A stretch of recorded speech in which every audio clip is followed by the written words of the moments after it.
and welcome to the Common Sense Gospel. I'm Danny Simmons. And I'm Kurt Norbert. And we are glad you're with us today. We got an interesting topic, interesting title, I hope you think. Mephibosheth and Me. We want to look at the story of Mephibosheth that's found in 2 Samuel chapter 9. We're going to read through that with you, and we're going to talk about some things that Kurt and I see we just think are so interesting and good for us as New Testament Christians to look at and consider these types and pictures of Christ, of God, and what they have done for us. It is really an interesting thing. So we'll go through that together. I haven't asked Kurt, but I think we're both willing to declare that we're going to set the record for the number of times in one podcast that the hosts say the name Mephibosheth. I think we'll be number one. We've already said it 2 or 3 times. Yeah, it's coming up. We could just say M, I guess. No, we're going to say Mephibosheth. We got to set the record. There you go. All right. So here we go. We're going to set the record for Mephibosheth. And verse 1 of 2 Samuel 9 says, Now David said, he's been established as king. Mm-hmm. His administration has been put in place. And so now he's going to keep a promise. David has said, Is there still anyone who is left of the house of Saul, that I may show him kindness for Jonathan's sake? And there was a servant of the house of Saul whose name was Ziba. So when they called him to David, the king said to him, Are you Ziba? He said, At your service. Then the king said, Is there not still someone of the house of Saul to whom I may show the kindness of God? And Ziba said to the king, There is still a son of Jonathan who is lame in his feet. So that's how this begins. David, he's looking around. Things are starting to get set up and established. We know that the Ark of God has been brought into Jerusalem. Those things have been set up to some degree at this point. And it crosses David's heart and his mind. Is there anyone left of the house of Saul that I may show him kindness for Jonathan's sake? Now, as we saw, Ziba is going to be brought before King David because he's a servant of the house of Saul, and he'll know if there's anyone left. So David asks him, and now the question is a little more specific because he mentions the kindness of God. He said, Is there anyone of the house of Saul to whom I may show the kindness of God? That's an amazing statement. The kindness of God. David wants to share that with anyone who is of the household of Saul. So Ziba says, There is a son of Jonathan who is lame in his feet. That's an interesting description of Mephibosheth. Yeah. He's a son of Jonathan. And I imagine, David's asking about the household of Saul, but when he says Jonathan, I imagine David's face is going to light up. And this is really the heart of why he's asking anyway. It's connected to Jonathan. And there's one thing described of this descendant, son of Jonathan. He's lame in his feet. Yeah. Why was he lame in his feet? Well, we're told in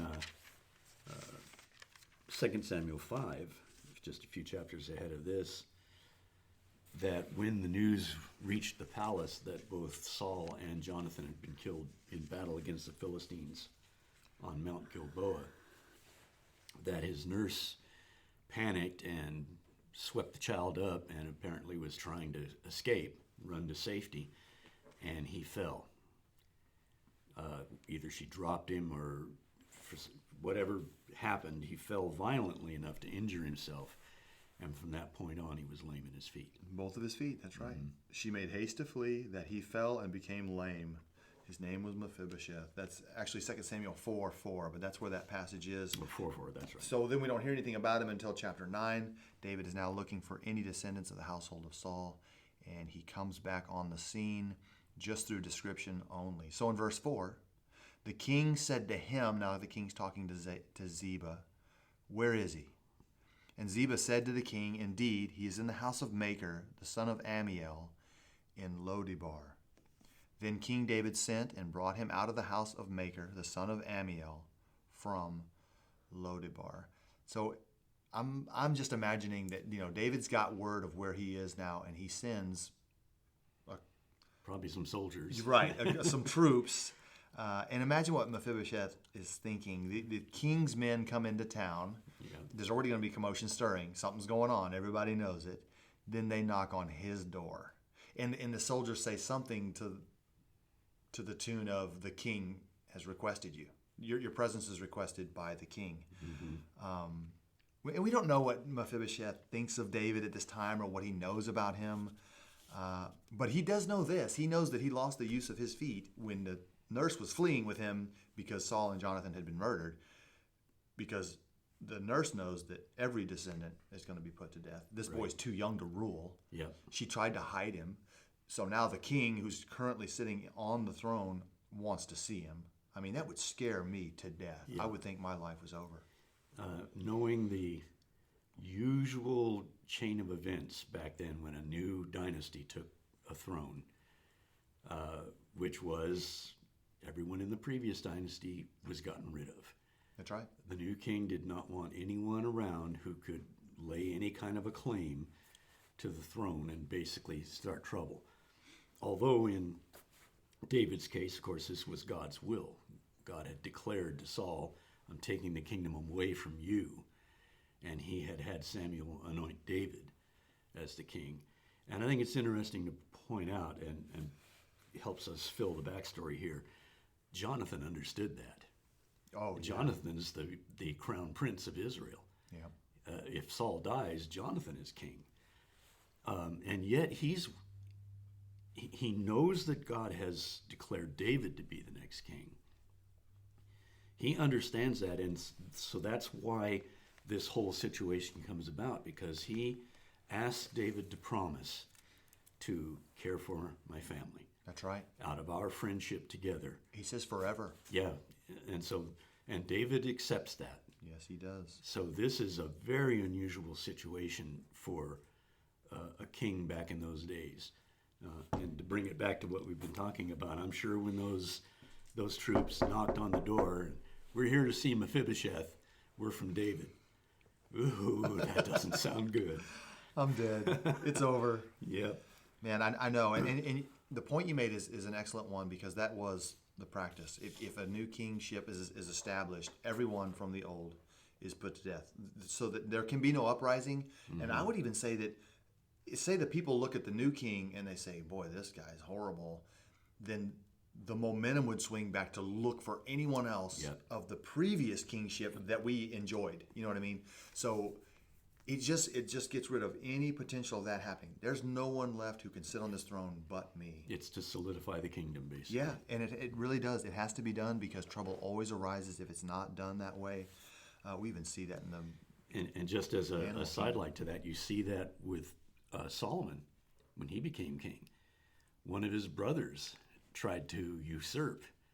And at first, Solomon didn't do anything about it. It was exposed, and Solomon said, okay, you stay in your house. Yeah. Basically exiled him. And his brother agreed to that, because he probably recognized, hey, I'm getting off the hook here. Mm-hmm. Well, then later he broke that promise. And Solomon had him retrieved and said, okay, bring him before me. And he said, we agreed that you would stay there. And now you have violated that. Put him to death. Yeah, so there's a picture of that. Yeah, so there's Solomon. But Solomon was very merciful in the way he did it, but he was not hesitant at all for any threats to the throne like that, even from among the family. They had to be dealt with. Yeah.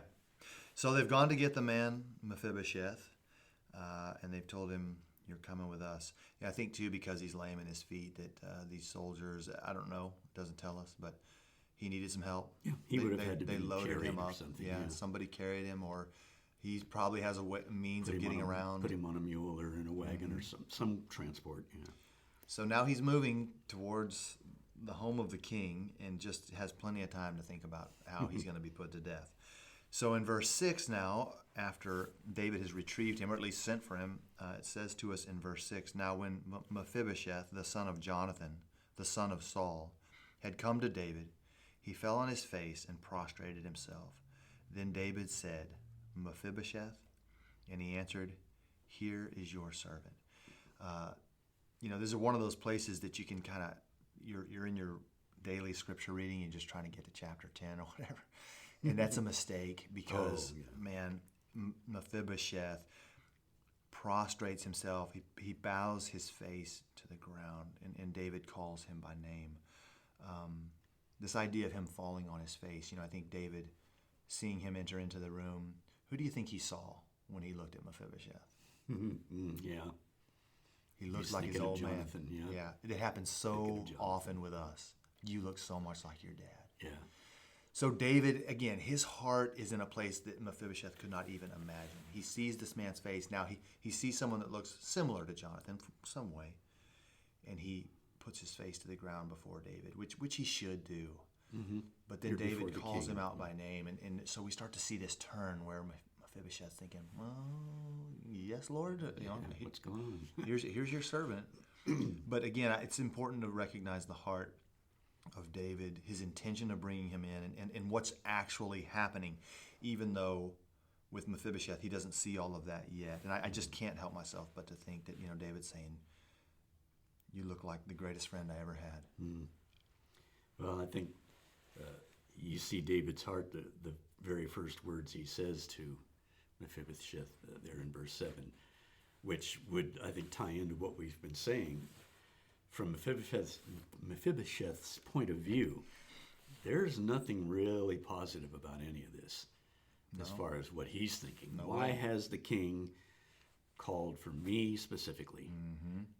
I'm a descendant of Saul, so I have a royal claim, a strong royal claim. He's right in the line of Saul, the son of Jonathan, who was the prince.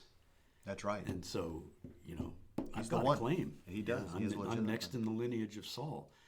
But that kingdom now belongs to David. So Mephibosheth has reason to fear. He absolutely does. And so David's statement, verse 7, we'll read that. It says, so David said to him, do not fear, for I will surely show you kindness for Jonathan your father's sake, and will restore to you all of the land of Saul your grandfather, and you shall eat bread at my table continually. Then he bowed himself and said, what is your servant that you should look upon such a dead dog as I? Like you said, the first thing David says after he says his name is do not fear. And that is what we always see from God speaking to men, Christ speaking to his apostles, fear not, peace be unto you. Those kind of statements are always given from the Lord. And the fact that David needs to say it tells us that Mephibosheth, that he's trembling. He knows something isn't right, and he may be about to lose his life. And so David, and maybe even if he's not shaking, David knows that. And so he says, don't be afraid. I'm going to show you kindness. And then he says to him, you shall eat you shall eat bread at my table continually. And we'll see in this chapter that David will say this 3 times in front of Mephibosheth. He says it in verse 7, says it in verse 10, and he says it in verse 11. So this repeated statement, you are going to eat bread at my table continually, is constantly being said before Mephibosheth. And so that's the promise from the king to this man who considers himself a dead dog, right? He says, what is your servant that you should look upon such a dead dog as I? And his statement is right because of all that we've talked about. And yet Mephibosheth does not know about the covenant that David made with Jonathan. And the interesting thing, again, we're talking about these types of Christ and who God is, that in the case of Mephibosheth, he doesn't know the covenant. He wasn't there. He wasn't even alive. Yeah. You know that? Yeah. When they made the covenant together, Mephibosheth's not He hadn't even been in the born yet. picture. Yeah. And so there's just looking ahead. that's a picture of us. That today in 2022, that the Lord would call us by name. He would call us and bring us in and seat us at his table. All of those things are there for us in the New Testament. There's pictures of that for us. And so it really is a very clear picture of some of that as we look at this now. Well, I think we see too on the part of Mephibosheth here his complete humility. Oh, yeah. Recognizing I don't deserve this treatment. I'm just a dead dog. Dogs weren't highly thought of in No, they Israel weren't. at that time. So he is lowering himself as much as possible before David. I don't deserve, like he says, what is your servant that you would look upon such a worthless individual as I am, a dead dog? That's right. So he's recognizing and acknowledging this great extension of kindness and mercy toward him from the king, and recognizing his own position too. I don't deserve any of this. I haven't done anything This is all because you and my dad made an agreement. Yeah. Apparently, he understands that now because a couple of times David has told him this is for your father Jonathan's sake.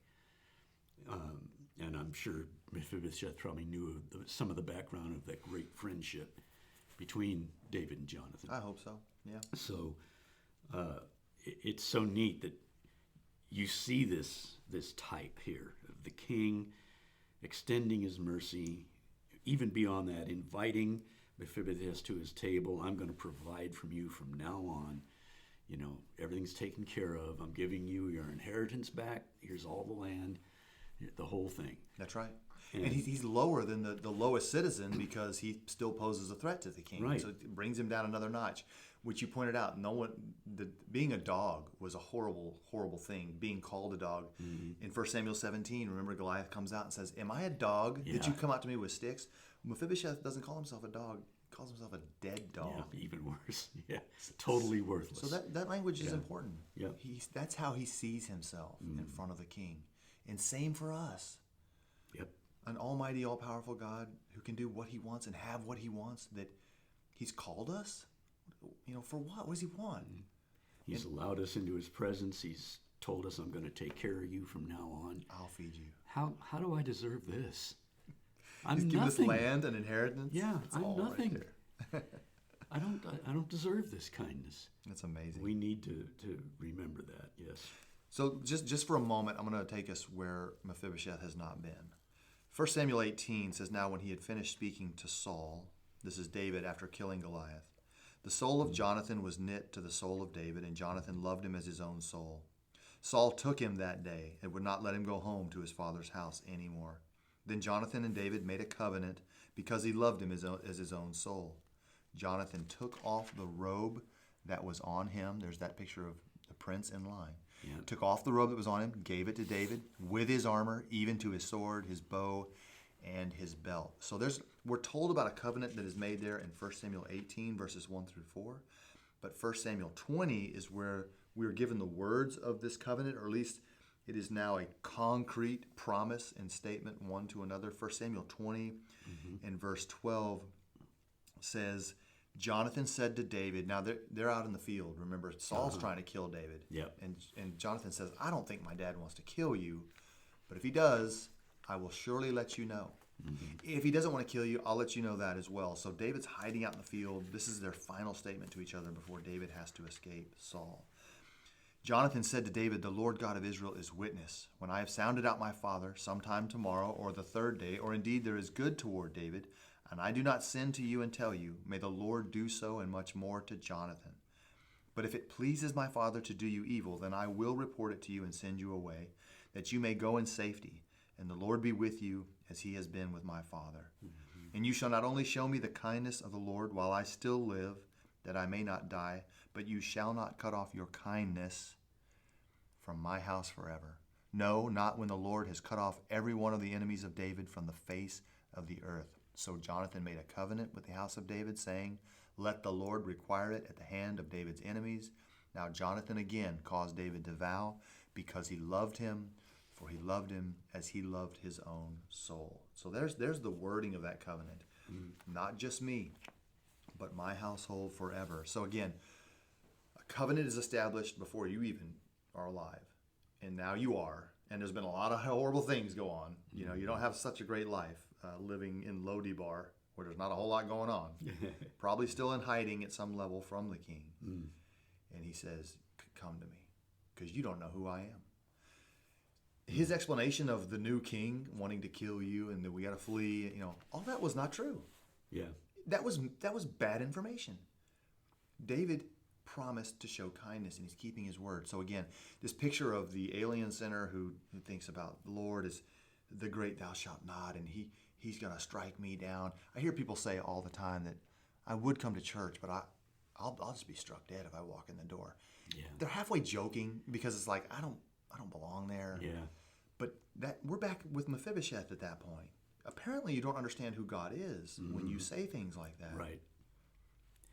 Yeah, and we've discussed that in previous episodes of our podcast, that there is And it's understandable that Jesus said it would be. Such a great misrepresentation of God and a misunderstanding of him. Yeah.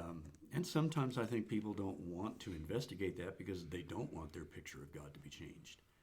Sure. They kind of almost use it as an excuse. Oh, God is mean. He just wants to crush people. He can't wait to judge, and I'm not going to serve a God like that. Well, God isn't like that. That's right. So you can serve him. Mm-hmm. He wants to welcome you to his table. Wait till you find out who he really is. Yeah, he made some promises before we were even born, and he's keeping those promises. He's faithful to himself. Yep. That's amazing, and that's exactly what's happening here. So we left off in verse 8, and Mephibosheth says that you should look upon such a dead dog as I. I love verse 9 because David doesn't even answer him. Yeah. He just turns away in verse 9, and he says, and the king called Ziba, Saul's servant, and said to him, I have given to your servant's son all that belongs to Saul and to all his house. You therefore and your sons and your servants shall work the land for him, and you shall bring in the harvest, that your master's son may have food to eat. But Mephibosheth, your master's son, shall eat bread at my table, always. Now Ziba had 15 sons and 20 servants. Then Ziba said to the king, according to all that my lord the king has commanded his servant, so will your servant do. As for Mephibosheth, said the king, he shall eat at my table like one of the king's sons. That's the third time he said that. Yeah.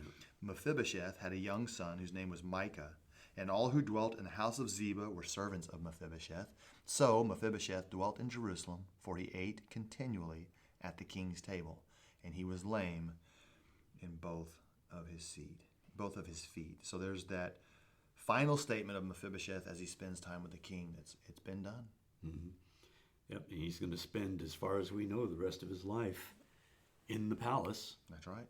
Interesting. He winds up in the palace anyway. That's right. So here he's in the palace of the king, and the king continually takes care of him, and he says, now you don't have to worry about your inheritance. Ziba, you and your sons and servants, you're going to take care of the land. Work the land, yeah. So it's not going to be allowed to go to ruin or anything. You take care of your master, Mephibosheth's inheritance. But he is going to be here at my table every day, continually.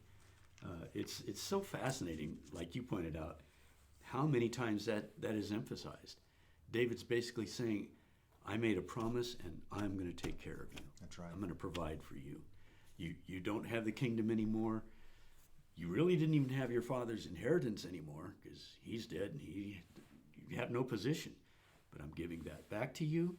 You're going to be in the palace. You're going to eat at my table. I'm going to provide for you. You don't have to fear. It's all good. Yeah, and as we began this, he says, I want to show him the kindness of God. Yes. And in how many ways is that true? Yeah. It's exactly the kindness of God and who he is and how he works. Mm-hmm. And so him being at the table every day and being reassured, the beautiful thing of him in the palace now, he doesn't have to worry about the guy being in charge and having to give all the answers of what's going to happen next and what to do with who. He just simply enjoys all the benefits of the kingdom without the pressure of the people or the decisions of war.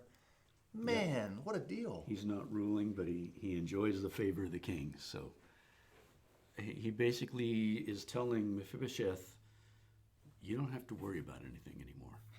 You can live in peace. It may have taken a little while to truly believe change, that. Yeah, what a change of environment. That's right. And so our title, Mephibosheth and Me.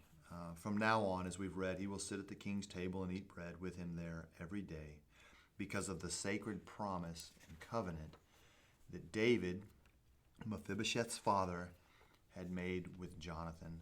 And I want to connect a New Testament passage to that idea to show the picture of Christ and the promise for us and what the Bible has to say. Revelation 19 and verse 7. It says, let us be glad and rejoice and give him glory, for the marriage of the Lamb has come, and his wife has made herself ready. And to her it was granted to be arrayed in fine linen, clean and bright, for the fine linen is the righteous acts of the saints. Then he said to me, write, blessed are those who are called to the marriage supper of the Lamb. And he said to me, these are the true sayings of God. This picture of the bride coming to be with Christ forever, to sit at the table, the marriage supper of the Lamb, that if we're faithful to God, we are granted that very same seat to such a greater degree. Yeah, I mean, you can't even compare the physical table of David, the spread that he had put out every breakfast, lunch, and dinner every day for all of his family and those subjects that he deigned to show favor to come to his table. And that was a big deal for a king, too. That was often a case. A king would show favor to someone by inviting them to eat at the table. And it might not necessarily that they would be there all the time. I'm just inviting you tonight to, I want to show you some favor. And yet here with Mephibosheth, it's for the rest of your life. Continually. I've got That's you right, covered on this. until you die. But, there's so many. This is such a beautiful type. There were a couple of thoughts that came to me out of 2 Samuel 19, which is now another phase of the relationship between David and Mephibosheth, because this is after Absalom has tried to take the kingdom, tried to usurp the kingdom from David. That's right. David has won the victory and is coming back to Jerusalem, and Mephibosheth is misrepresented by Ziba. Ziba comes to greet the king, which, again, that was a kind of a customary thing. You welcome the king back to show you that you were still loyal and humble to the king and that you weren't involved in the rebellion. And David asks Ziba, well, where is Mephibosheth? Oh, he stayed behind because he thought the kingdom was going to be his. Wow, that's low rent. Yeah. But that comes into play because Mephibosheth does come to see the king when he's on his way back to Jerusalem. And he explains to David in 2 Samuel 19, verse 26, "My lord, O king, my servant deceived me, for your servant said, I will saddle a donkey for myself, that I may ride on it and go to the king, because your servant is lame. And he has slandered your servant to my lord the king. But my lord the king is like the angel of God. Therefore, do what is good in your eyes." And then he goes on and says one more thing, which I think shows us what our attitude would be, and that is that Mephibosheth recognizes his complete dependence on David and recognizes what David has done for him. Yeah. And therefore, how could I turn against you? In verse 28, he goes on and says, "For all of my father's house were but dead men before my lord the king. Yet you set your servant among those who eat at your table. Therefore, what right have I still to cry out any more to the king?" So there's that complete humility. I mean, he points out the injustice. Sure. Ziba lied about me. But then he goes on and says, but I have no position to complain before you. You're everything. You're like an angel of God as far as I'm concerned. I was a dead dog when I met you. Yeah, I had nothing. I didn't deserve anything, and yet you put me at your own table. Yeah. But then we see one more characteristic of Mephibosheth that I think needs to be looked at and appreciated. The king said to him, "Why do you speak any more of your matters? I have said, you and Ziba divide the land." So he's basically, okay, let's have a compromise here. Ziba, you go your way, I'll give you half the land. Mephibosheth, half of it's yours, and let's just bury this thing. Mephibosheth said to the king in verse 30, "Rather let him take it all, inasmuch as my lord the king has come back in peace to his own house." Here, for the sake of David, Mephibosheth was willing to give up everything. He says, you are the one that's taking care of me. Yeah. And I'm just depending on that. And my earthly goods are counted as nothing. Yeah. Just let him have it all. I'm just glad that you are back as the rightful king of Israel. So just a tremendous attitude on Mephibosheth's part of humility and recognition of David, of gratefulness for what he's done, and putting himself and his possessions in their proper priority. Yeah. As compared to what David has done with him. So a picture of us again, that we should be so grateful and have that heart of gratitude in the heart of a servant. That you've let me in, and I just want to do what's best in your eyes, not my own. Seeking property, land, accolades of my own are not worth anything apart from you, because without you, I would be hopelessly lost. That is exactly where we are before God. And it's all correct. It's the right way to handle it, because he is that one that the scriptures tell us that he is. And our faith and confidence is there, and so our work and our effort is on his behalf to glorify him and him alone. No flesh is going to glory in his presence. Right. So get rid of that idea. Yeah. Instead, be humble and grateful, and get to work and contribute to the work of the kingdom. It is this merciful and gracious King who has raised us up from nothing. We're just dead dogs. And yet, Worse than we know. as you pointed out, that beautiful picture in Revelation, we're invited to sit at the table. Yep. And feast with the King. All we got to do is go. Yep. Accept the invitation. Yes, sir. Exactly. Very good. Well, there's a lot to be seen there. I love that story of Mephibosheth and the picture of us sitting right there with him. We can do our trivia questions if you think you're ready. I think I'm ready. Okay. We'll find out how ready I really am. Yes, I'll go first. Okay. I'm going to give you one from the book of Job. Okay. It's not hard either. I think everyone who That's hears good. this question is going to get it right. So. Okay. Now I'm really on the spot. How many children did Job have in Job chapter 1? 10. Do you know how it breaks up between girls and boys? Sons and daughters? I believe it was 8 boys and 2 daughters. Oh, man, you're close. That's not part of the question, but it's 7 sons and 3 daughters. But 10 is the correct answer for my first trivia question. That is found in Job chapter 1 and verse 2. 10 children. Well, I got that half right, so. I'm giving you the whole thing. Now, I'm going to start out hard on you. Oh, man. This is a tough one. It's back to Mephibosheth. We're going to look at him. Over in, and this may help you out a little bit, over in 1 Chronicles chapter 8 and in chapter 9, his name is rendered as Merib-Baal. But going back to Mephibosheth, what does his name mean? What does Mephibosheth mean? Are you tying Merib-Baal to this? It may help to explain what it means. Oh, man. I'm thinking of Gideon. His father gave him a new name because of Baal. Let Baal give an answer or something like that. Am I close? Yeah, you're kind of along the line. It literally means from the mouth of shame. Oh, man. Mephibosheth. Which is, I thought about that and I go, okay, usually, especially in Israel, a person's given a name and there's actually a message there. Absolutely. So from the mouth of shame, of course, when you connect that with Baal, here's a source of shame, a false god, an idol that Israel has accepted.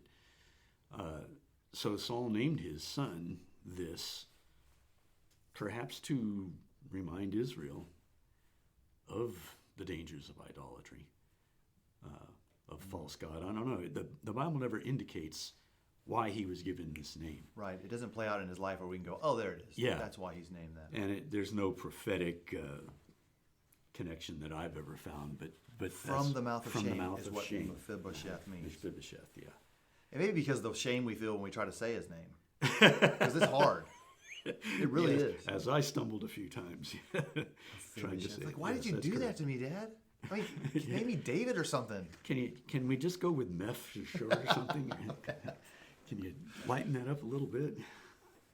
Yeah, take one section of this name. This is ridiculous. All right, from the mouth of shame. Here we go, Very number good. 2. I did not know that. Number 2 for you. Joseph, son of Jacob, had 2 dreams. So it's a 2-part question. One, he says he gives to his brothers, tells them what the dream was. And the second one he gives, apparently in the hearing of his father as well, because Jacob will respond. Can you give us the details of the 2 dreams? What did he dream about? Well, the first one of his brothers, there were grain stalks, or sheaves of grain, yeah. that bowed down to his sheaf. And his sheaf rose up. Yep. That's And the first one. They understood what that meant. Yeah, because they even you're say, saying we're bound down to you? Yep. Now, the second one is I saw the sun and the moon and the stars bowing down to me. And Jacob understood, wait a minute. You're saying your father and your mother and your brothers are going to bow down to you? And he rebuked him for it. Yeah. But it also says he kept these words in his heart. That's right. Man, very good. Yeah, he rebuked him because the patriarch doesn't bow to his children. Right. Ever. You're way out of line here, dude. Really you're the is. youngest child. Exactly. And you're saying that you're going to be the greatest over the family? Hold on. And yet, it's so interesting when they come to Joseph in Egypt and bow down before him. Gladly. Yes.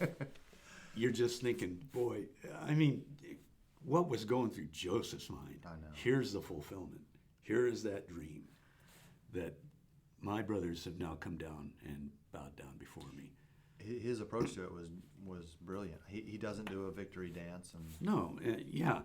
And in fact, I think you did a real good job the other night, or last Sunday, I should say, in the series you're doing on Joseph, in pointing out what Joseph was doing with his brothers. Because it seems like he's playing mind games with them and being malicious and, just goofing off, and he's going to nail them. Well, he's after some information. He's right. doing all of that for a purpose. Yeah. And it's when he finds out what his brothers told his father, or what his father thought about him, what happened to Joseph. And then he sees basically the repentance of Judah. Yes. Because it was Judah who said, let's sell Joseph into, let's get rid of this guy. That's right. Now he's saying, let your servant be surety. I'll be the slave here, but please let Benjamin go back to his father. That's awesome. That's when Joseph says, I am Joseph, your brother. No more tests. Because now I see exactly where things stand in the family, and this is the way it should be. That's right. Beautiful story, and you did a good in- job bringing that I out. appreciate that. All that's coming up in Genesis 44. Yeah. Coming up this Sunday. Okay, for me, last one. Last one. Kind of turning back a little bit to what we've been discussing today. How old was David when he began to reign as king? 40. Minus 10. He's 30 years old. You got it. Why? I was just going to say He reigned 40 years. Yes. Yes, You were okay. thinking of the length of his reign. Yes, I was. Which actually, to be technically correct, Danny, was 40 years and 6 months. Oh, nice. Yeah. If you go to 2 Samuel chapter 5, verse 4. So I'm gonna take on the teacher's pet, looking for a bonus, so you'll really give me the right answer. That he actually began his reign not in Jerusalem but in Hebron. In Hebron, yep, for 7 years and 6 months. See, that's me looking for extra credit. Yeah. And then he reigned for 33 years in Jerusalem. Which gives you the Yep, there's the 40 and a half. yeah. Very good. Yep. Those are excellent Reign questions. began his reign. Now, I was going to originally ask this question and say, how old was David when he was anointed? We think 17, because it was when he was the young son of his father.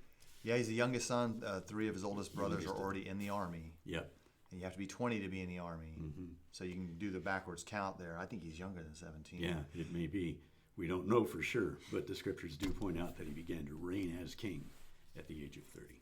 Awesome. So you Great. nailed it. Very good. 40 minus 10.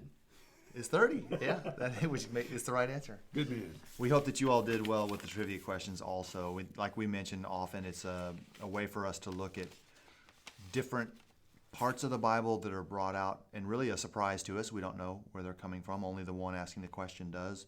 And it's good for us to say, how well do I know that book? Or do I know who that character even is? And then look into it with some enthusiasm. I'm going to get this right. I want to see this for myself, and I want to confirm the answers that these men are providing. So all of that is good for us to be stepping into God's Word together and to see what He has to say to us today in our lives, personally, to each one of us. We're always glad you joined us, and we hope and pray that God will be with you and keep you through the rest of this week as you serve Him faithfully. Amen.